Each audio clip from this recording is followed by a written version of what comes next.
Assalamualaikum warahmatullahi wabarakatuh, para guru, dosen, kepala sekolah, pengawas, sistem pendidikan yang hebat luar biasa ya.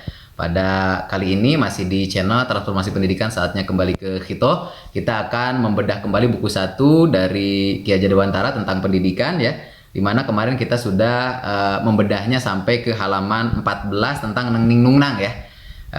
Di mana Neng Ning Nung Nang itu adalah kesucian pikiran dan kebatinan yang didapat dengan ketenangan hati, itulah mendapatkan kekuasaan, dan kalau sudah ada tiga-tiganya maka kemenangan akan jadi bahagian kita semua. Jadi maknanya adalah bahwa ketika siswa belajar kemudian muncul kehanungan yang didapatkan dari kesucian hati dan pikiran, didapatkan juga dari diamnya dia, menangnya dia ya, kemudian ketenangan hati ya, maka didapatkan kemenangan itu adalah kemenangan bersama, bukan hanya kemenangan siswa, juga kemenangan guru dan sistem pendidikan begitu ya. Nah, selanjutnya tentang Neng Ning Nung Nang dikuatkan kembali di halaman 86. Jadi jauh dari 14 ke 86 itu. Di halaman 86 dikatakan bahwa Neng Ning Nung Nang, jadi kalau Bapak dan Ibu ingin mengetahui Neng Ning Nung Nang itu makna sebenarnya apa, itu ada pada halaman 86 gitu ya. Nah, Neng Ning Nung Nang itu pertama adalah neng meneng ya. Ya, kata Ki Hajar Dewantara begitu. Meneng berarti diam, kita mendapatkan wening atau kesucian dengan diamnya tadi. Dari kesucian kita mendapatkan anung, yaitu kekuatan ya, atau kekuasaan. Kemudian datang sendiri kemenangan gitu. Jadi di halaman 86 bunyinya begitu. Saya ulangi lagi ya.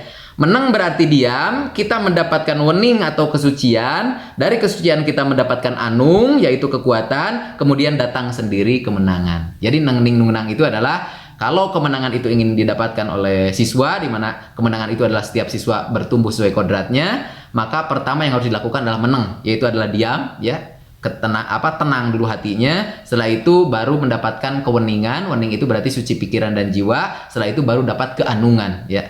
Anung itu berarti kekuatan dan kekuasaan. Kalau siswa sudah memiliki kekuasaan, mampu menguasai dirinya utamanya, maka kemenangan tadi, yaitu berkembang sesuai kodratnya, akan didapatkan oleh kita semua ya, yaitu guru dan siswa termasuk sistem pendidikan tadi. Itu makna di halaman 86. Kemudian halaman 25 kembali lagi, ini bolak-balik ya. Halaman 25 menjelaskan tentang apa itu makna kekuatan atau keanungan ya, atau kekuasaan yang menjadi syarat untuk mendapatkan kemenangan, di mana siswa tadi akan tumbuh sesuai kodratnya, dan itu merupakan tujuan utama pendidikan ya. Nah, di sini di halaman 25 dinyatakan bahwa maka dari itulah menguasai diri atau Selbstbeherrschung itu disebut tujuannya pendidikan dan maksudnya keadaban. Jadi Selbstbeherrschung itu ya terkait dengan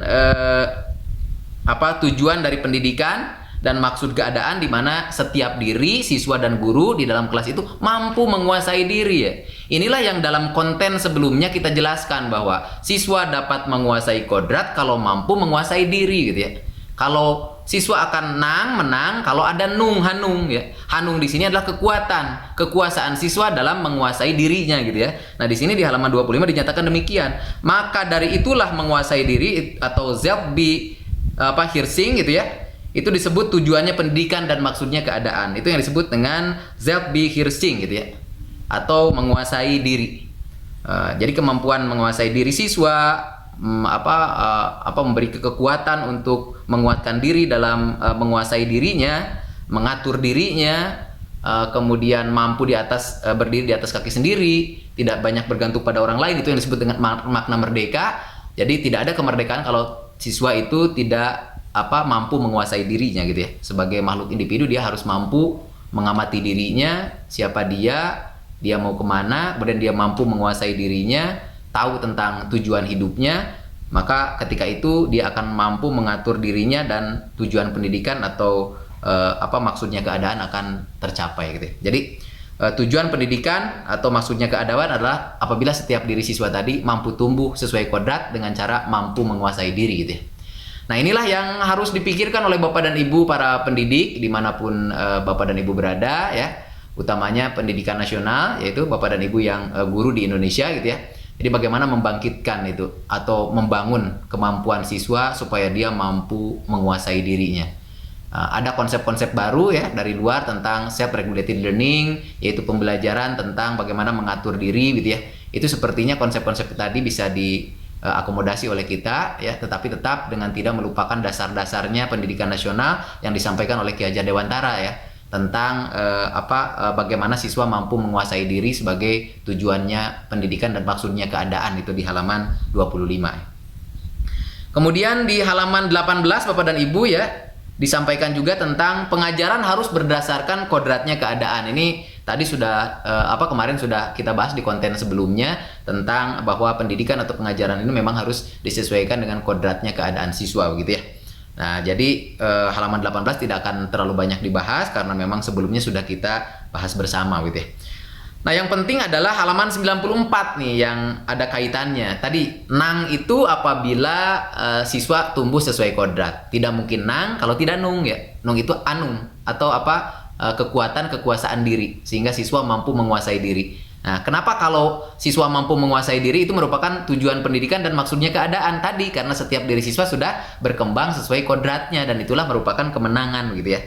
Nah, di halaman 94 dinyatakan hal-hal yang relevan juga ya.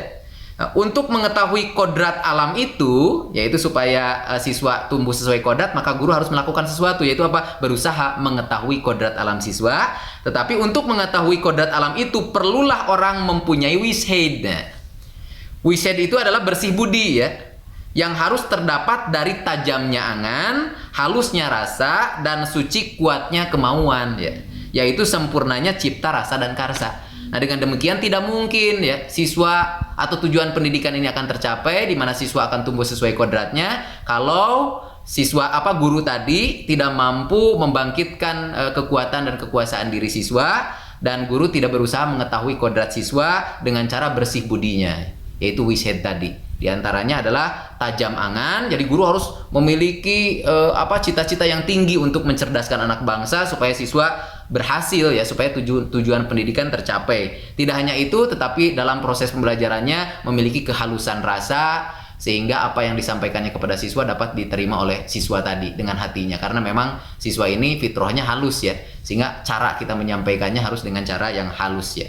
Kemudian selain itu juga guru harus memiliki kuat kemauan, kerja keras, gigih, tekun ya. Supaya apa? Supaya apa yang nanti disampaikannya memang penuh dengan perencanaan dari kerja kerasnya.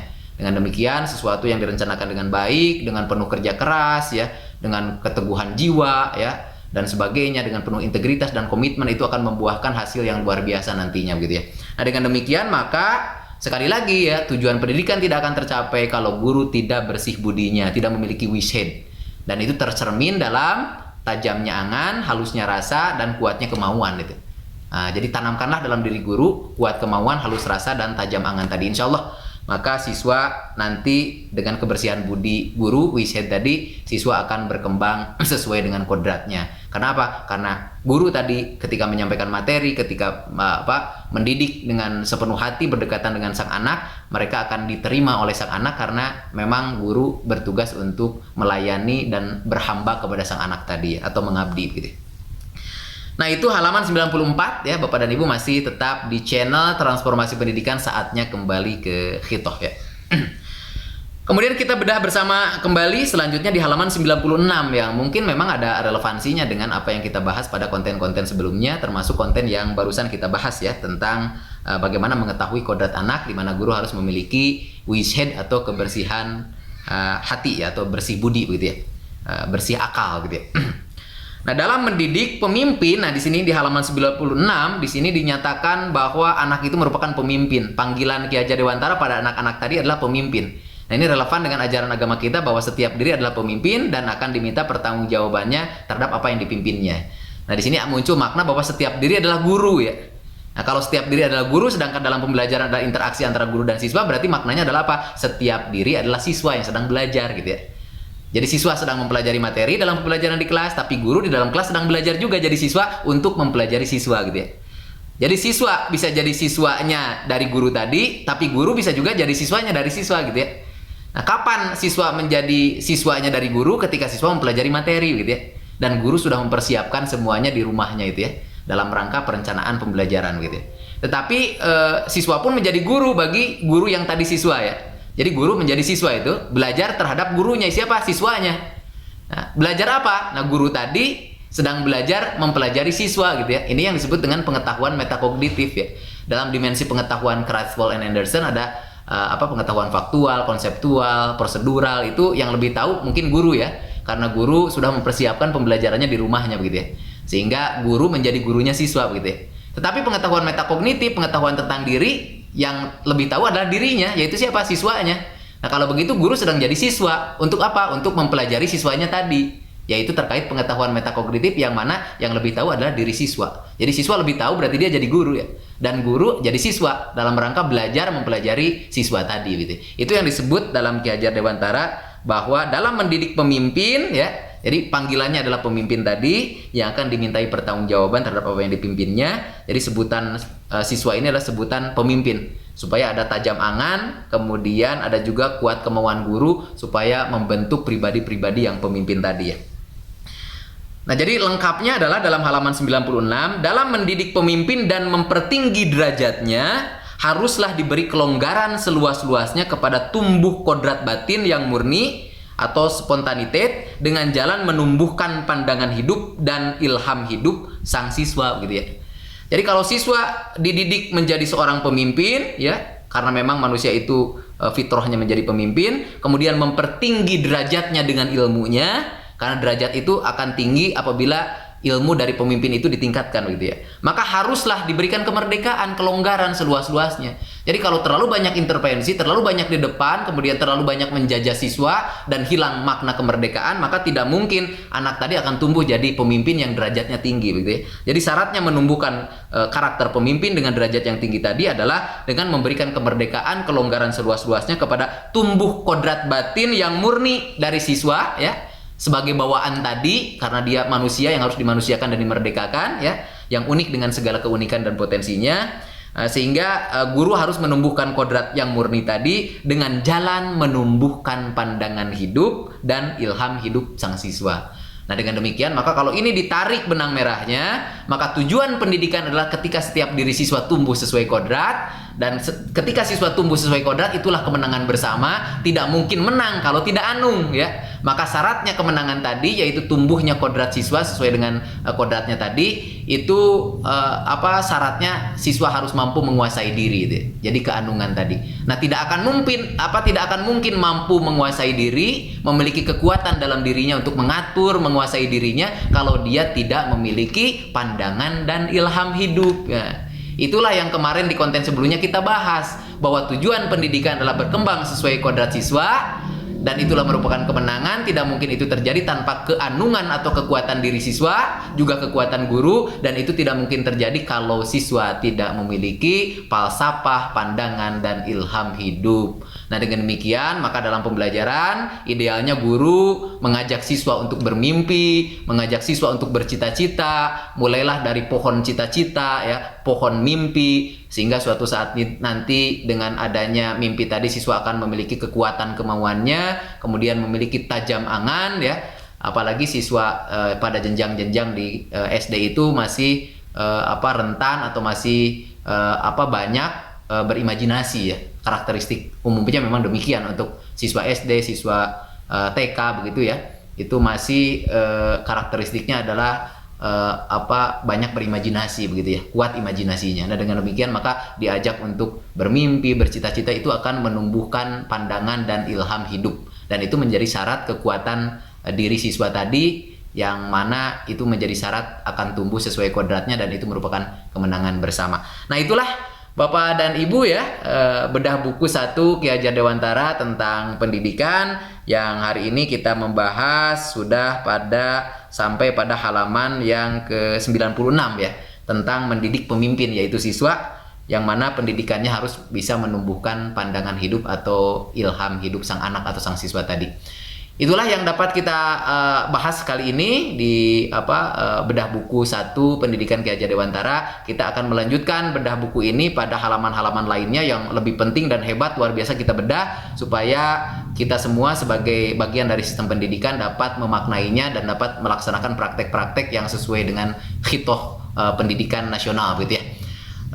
Tetap stay in di Transformasi Pendidikan, di channel Transformasi Pendidikan. Saatnya kembali ke khitoh. Assalamualaikum warahmatullahi wabarakatuh.